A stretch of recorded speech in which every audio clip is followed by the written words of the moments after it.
Derrière ses lunettes s'abrite un regard. Derrière ce regard se cache une histoire. Une histoire que l'on cache, car elle est trop trash, pour que les concernés vous en parlent cash.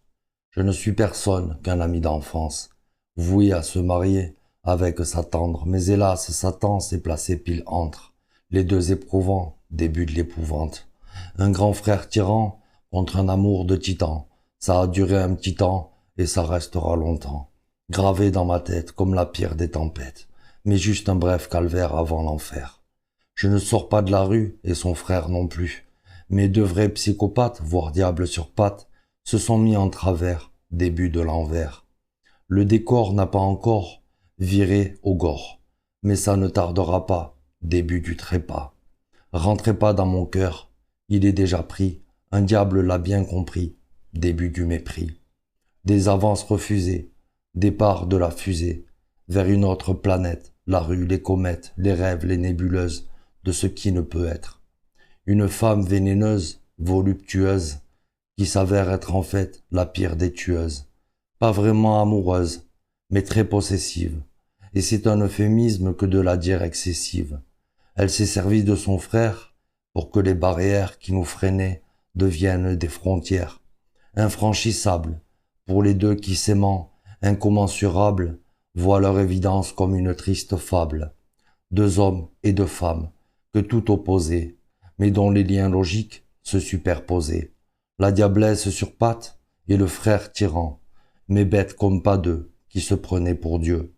L'âme remplie d'orgueil est tombée sous le charme de celle qui est loin d'être qu'une simple femme, attirée par son corps toute sa volupté, assignée de mort du fait de pactiser, avec son démon, bien des mots, mais pas de nom, qui ne sera cité. Les villas, la cité, ainsi confrontées à une guerre sans merci, que rien ne gracie. Diablesse à contrôler, ce demi-dieu sur pied, quant aux deux amoureux, pas que malheureux, menacés de mort pour de la jalousie d'une diablesse en tort, deux vies en sursis. Et le monde du crime s'en est bien mêlé, pour que les deux victimes ne soient pas épargnées.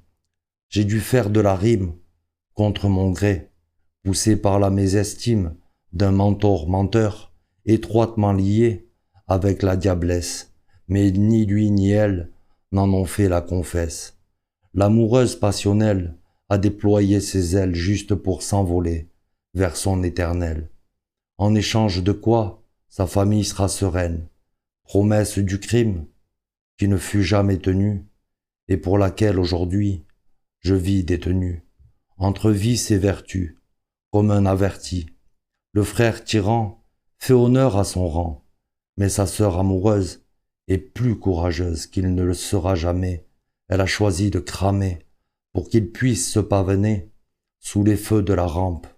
Alors je porte le chapeau pour l'histoire d'un pacte qui demeure le stigmate de ceux que l'on mate, tranquille à la télé, sur son canapé, un rôle, quelques paroles et de vie happée par un train d'enfer. Croix de bois, croix de fer, je vis déjà l'enfer.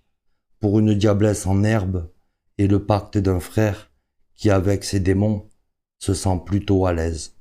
Notre monde, c'est leur monde, planète de braise, et que tout le monde se taise face à ce regard, car derrière ses lunettes dévoile son histoire, triste et tortueuse, ce tyran, cette tueuse, qui d'use à l'heure de rang m'ont fait porter le chapeau, mais je porte le drapeau. Alors pour ma France, comme je l'imaginais, faites pas de moi l'offense de deux cœurs torturés, car ils nous appartiennent. Mon histoire, c'est la sienne, mais personne ne le sait. C'est le mensonge du crime, la base d'un succès, que je vois illégitime et fait de mes estimes. Sans mon mentor menteur, je ne pourrais écrire ce qui même de rime ne sauvera leur victime. Leur victime, c'était nous, mais s'ils vous l'avouent, qui s'en suivra alors, mis à part vous? Alors je porte le chapeau, derrière mes lunettes, mais un jour c'est net, je porterai son drapeau, je ferai tout flamber, et je reprendrai le flambeau, et peut-être que l'amour se reverra comme beau.